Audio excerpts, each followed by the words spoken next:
and then we take them home. Reverend William Hayes of Tullamore Presbyterian Church in County Offaly. William, good afternoon.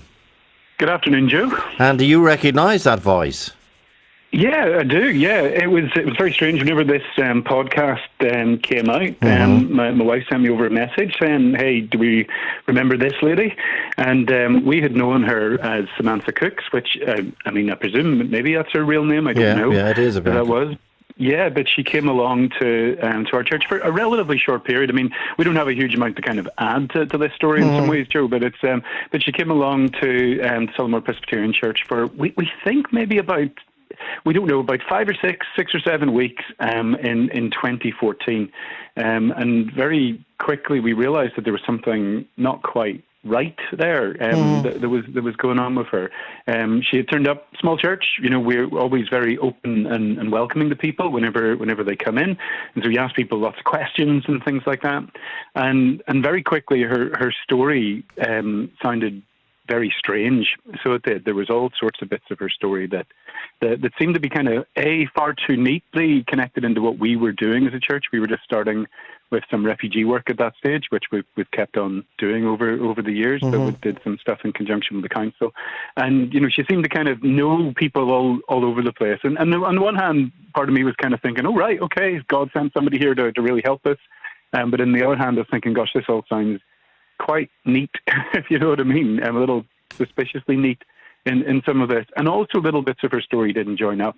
So what we thought, Joe, was we had maybe somebody who just wasn't quite well, a bit of a fantasist, and we just kind of went to go and look her up a wee bit online, because we kind of thought, she's somebody who's not quite here among her own people or whatever, and if she isn't all that well, and if there's all these kind of issues with her, then maybe we can try and find somebody who could help her a wee bit, or maybe somebody was missing her. But now thankfully she did use her real name, because it meant that whenever we did look her up, we saw some of the really quite tragic stuff there with the surrogacy issues and various other kind of stuff. I know that there was allegations made in the papers that maybe haven't gone to trial and so on in England, so we can't really say too much about those, but stuff that was alleged anyway. She did dupe an innocent couple out of money for surrogacy, which the judge described as a cruel crime. Yeah, and we saw the photographs from that trial, and we thought, gosh, that's her. So it is. So we got a wee bit worried at that point then, because we had been we saw the stuff online that the English police were looking for. We got in touch with the guards locally. They said, they had heard about this, that they had thought that she was in another part of Offaly at that stage, where they were concerned that she might have done another fraud on somebody there. Okay. And so we decided then, as the elders in the Presbyterian Church are the kind of body that look after the church, and one of the group of elders there, and we decided that we would just kind of have a word with her on the Sunday morning before church started. Now, thankfully, she's one of the very few people who ever turned up on time to the church in Tullamore. We got great timekeeping here, but she was there a bit early, and myself and one of the elders, we just asked her to step out the front, somewhere public at the church garden, and just asked her about this kind of stuff. I mean, we said, look, we know who you are. We know a little bit about your story, and we know that within our own congregation there are some people who have had difficult pasts and so on. So we weren't trying to say to her, we're judging you or whatever in this one. But we said, if you're here and you want to make a fresh start, just be honest with us and start to talk about this, and we can see what we can do to talk to the guards and all that kind of thing with you. But if you're here to try and defraud people, then, we really don't want you here to try and defraud people.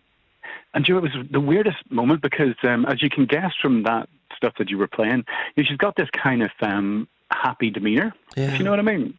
And then that dropped. It was like a mask. So it just dropped, and she very coldly said, could you get my bags from the church I'm going? And it was just the sheer change, the sudden change that happened there, that actually kind of frightened me a wee bit, because I thought, this isn't just somebody who is a bit vulnerable or whatever. This has been an act that has been going on here. So we weren't too keen on either of us going and picking up her bag and then maybe being accused of taking something out of it. So we asked her to go in and pick it up. She picked it up and she went away. And we knew at that stage that she had been, she got very involved in the local community. She'd been volunteering in different organisations and so on. So we very quickly then kind of phoned round whoever we knew at that stage just to say, look, we're a bit worried about this person, that we don't think that they're there with the most honest of intentions. Yeah. And you were walking a fine line, Reverend, because on the one hand, it is your ministry, and it doesn't need to be a ministry. People have it in them, the humanity. You don't want to be, you're saying to yourself, maybe this person needs help. And we have to walk a fine line between accusing her and offering a helping hand. But you're saying she quite quickly rejected. Did she show any interest in the helping hand? No, not at all. That was the bit that was actually a bit scary at that stage. It was literally like a mask slipped. Just she went from being kind of, oh, I'm so confused at what you're saying here, to just suddenly like, okay, I've been spotted, I'm outed here, and this, I'm gone. And that was, I just find that a bit weird. The elder who was with me at the time, he agreed as well that it literally just looked like a different face almost. The kind of friendly, happy demeanour had disappeared, and this very cold, angry look just suddenly Okay, and then you say, as you said earlier, William, you can detect it in her voice. Here's a longer clip of her voice from the Dockham one, the real Carrie Jade. I was born in Besborough in Cork.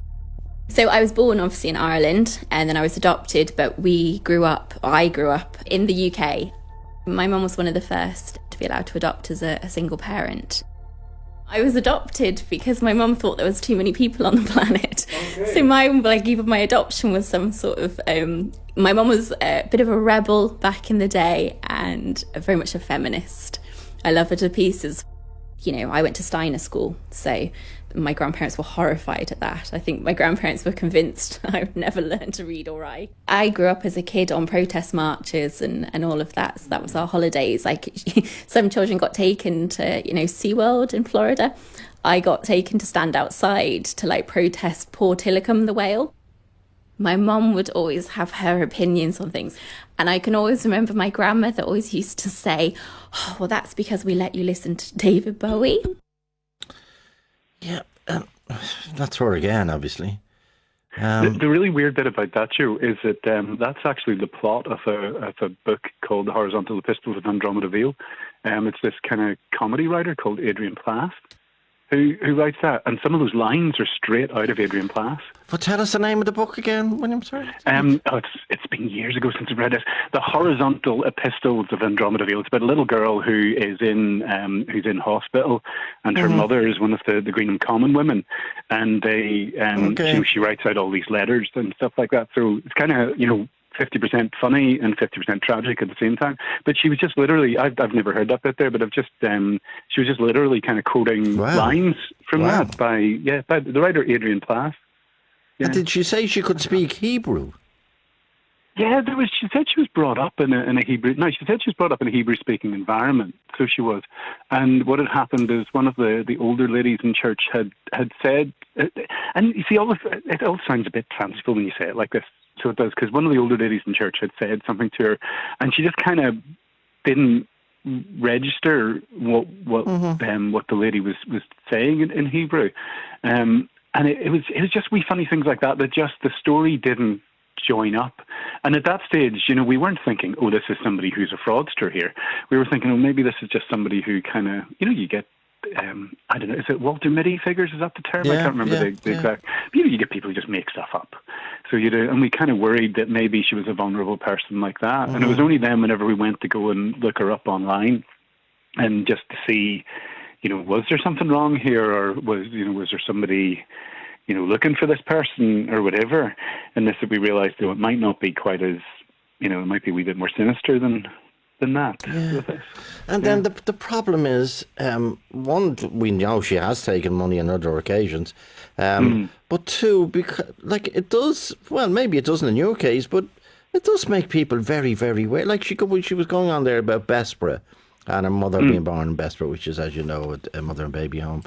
But now what she's doing is diluting, in some way invalidating. If someone else comes on and said, "Can I talk about Bessborough?" Immediately you're saying, "Is this another Samantha Cooks?" Like someone coming on looking for money, or someone that she is affecting genuine stories and genuine people, and she's making people. I don't know. Would it make you cynical? Would it make it not trust people?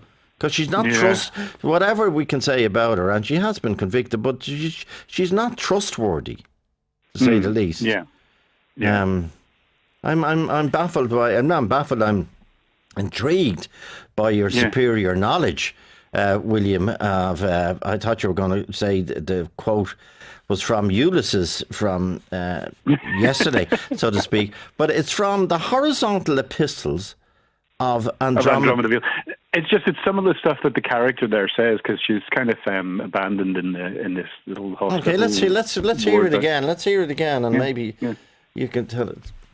I was born in Bessborough in Cork. So I was born obviously in Ireland, and then I was adopted, but I grew up in the UK. My mum was one of the first to be allowed to adopt as a single parent.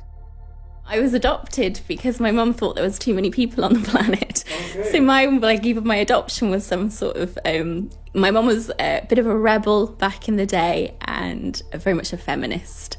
I love her to pieces. I went to Steiner school, so my grandparents were horrified at that. I think my grandparents were convinced I would never learn to read or write. I grew up as a kid on protest marches and all of that, so that was our holidays. Like, some children got taken to, SeaWorld in Florida. I got taken to stand outside to protest Port Illicum, the whale. My mum would always have her opinions on things. And I can always remember my grandmother always used to say, "Oh, well, that's because we let you listen to David Bowie."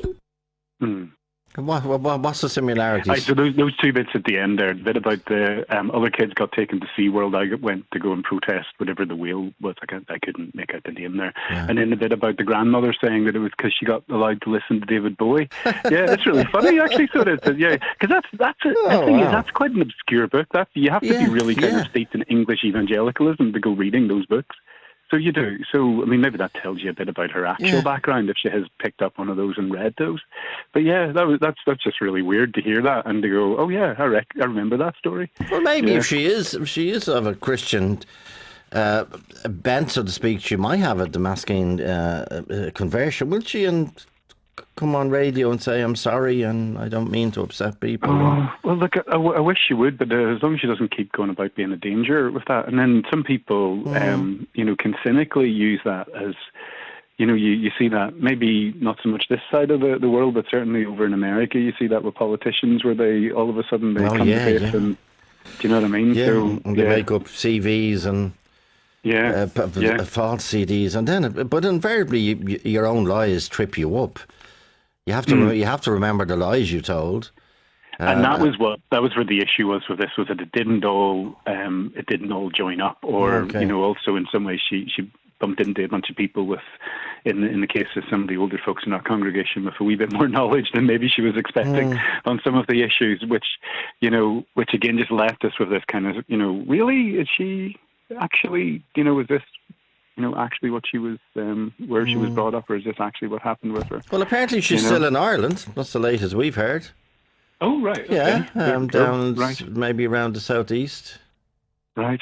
And she seemed to drift towards churches. Like in Glenageary, she was involved in the church, and now we know in Tullamore she was involved in your church. So. Well, thankfully only for a few weeks, because I did think what kind of damage she could have done if she'd been there for longer, and we felt so scared because and you feel, I feel like now that this has kind of come out like this, I feel glad that we did what we did, but at the time we genuinely felt a bit stupid doing this, because there's this nice lady who's turned up in church, and we're busy saying to her, we think that you're a fraudster, and thank God it's been kind of vindicated. It is very difficult to even come up with a formula of words that will call out a fraudster when you weren't 100% sure. Yeah. It's happened on this program from time to time. but you start doubting yourself. You say, Yes, hang on a minute, and that's maybe exactly what it was like. Yeah.